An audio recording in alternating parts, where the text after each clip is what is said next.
अस्सलाम वालेकुम।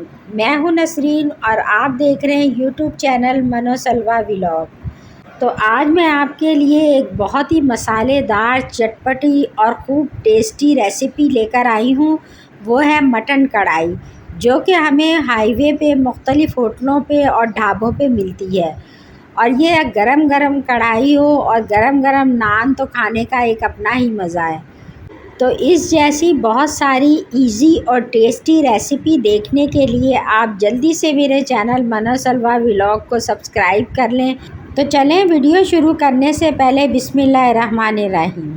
मैं आपके लिए कढ़ाई की रेसिपी लेकर आई हूँ, जो हाईवे पे आपको ढाबा कढ़ाई मिलती है। ज़बरदस्त किस्म की इजी रेसिपी है और खूब मसालेदार। तो ये आज हम मटन कढ़ाई बनाएंगे। इसके लिए मैंने 1 किलो मटन को थोड़ा 1 टीस्पून लहसुन और अदरक डाल के और हाफ़ टी स्पून नमक डाल के बॉईल कर लिया है। अब गोश्त हमारा 90% गला हुआ है, इसमें थोड़ी सी यखनी भी है और इसको हम फिर शामिल करेंगे मसाले बनाने के बाद।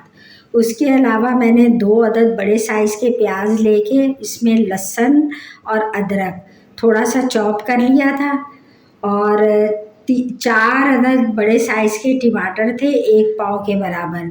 तो यह मैंने टमाटर चॉप कर लिए हैं।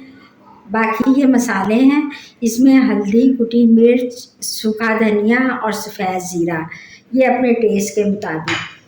3 से 4 टेबलस्पून इसमें मैं दही शामिल करूँगी। तो चले रेसिपी शुरू करने से पहले बिस्मिल्लाहिर्रहमानिर्रहीम। अब हम कुकिंग की तरफ आते हैं और पहले इसका मसाला तैयार करते हैं।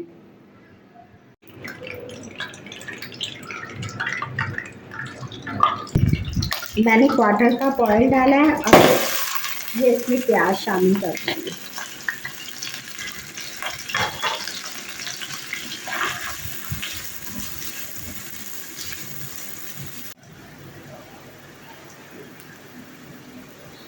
जब तक प्याज गोल्डन ब्राउन हो रहा है, ये सूखा धनिया साबुत वाला इसके साथ डाल देते हैं। धनिया भी थोड़ा सा फ्राई हो जाएगा।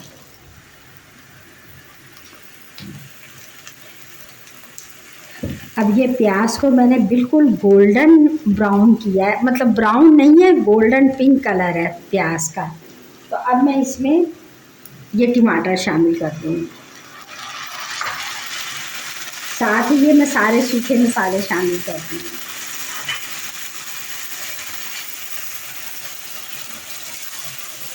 ये आपको बिल्कुल ढाबा स्टाइल कढ़ाई का मज़ा आएगा, और ये है भी बिल्कुल ढाबा स्टाइल। वो इसी तरह पकाते हैं, मसाला अलग भूनते हैं और गोश्त को अलग बॉईल करके उन्होंने रखा होता है।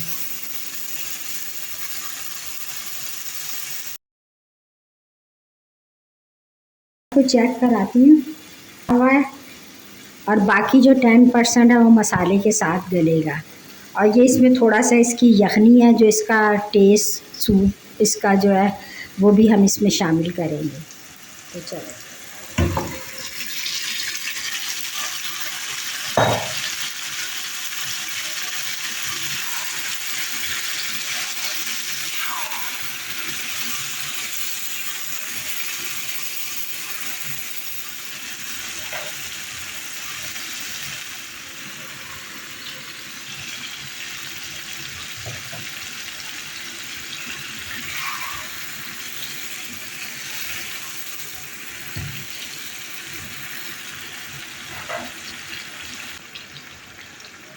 अब मैं हल्की आंच करके इसको कवर करके मैं पकने के लिए रख दिया। अब गोश्त की कसर जितना भी गलना बाकी रह गया वो गल जाएगा, तो फिर हम इसको चेक करेंगे।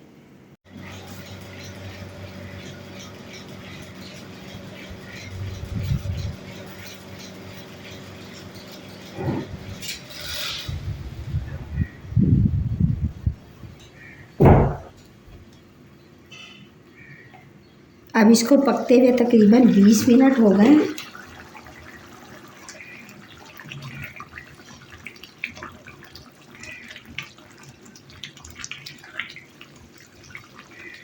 अब गोश्त को मैं चेक कर लेती हूँ।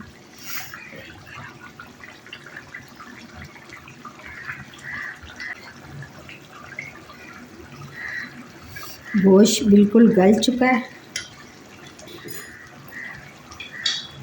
अब मैं गोश्त का पानी खुश्क करके इसमें थोड़ा सा दही शामिल करूँगी और फिर इसकी भुनाई करूँगी।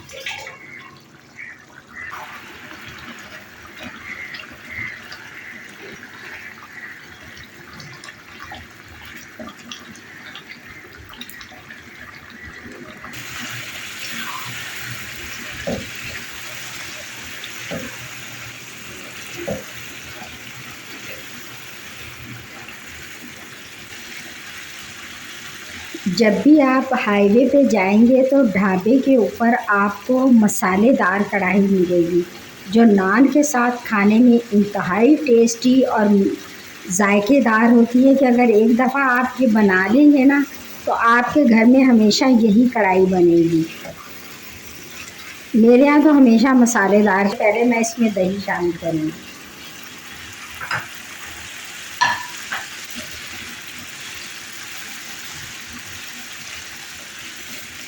दही डाल के आप हमेशा चूल्हा हल्का कर लें ताकि दही फटे नहीं।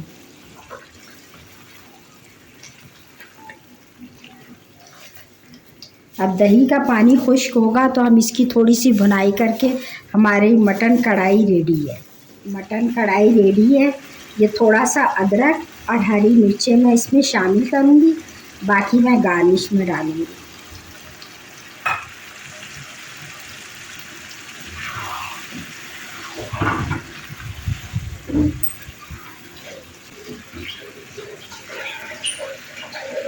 टूटी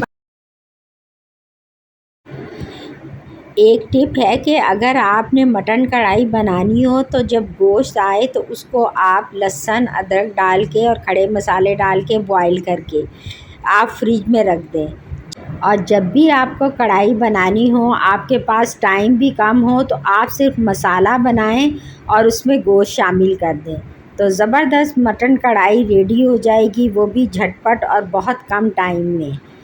तो इसको आप अदरक, हरी मिर्चें और लेमन स्लाइस से गार्निश करें और प्याज और रायते के साथ और नान के साथ सर्व करें। तो चलें मिलते हैं किसी नेक्स्ट वीडियो में किसी टेस्टी रेसिपी के साथ। अल्लाह हाफिज़।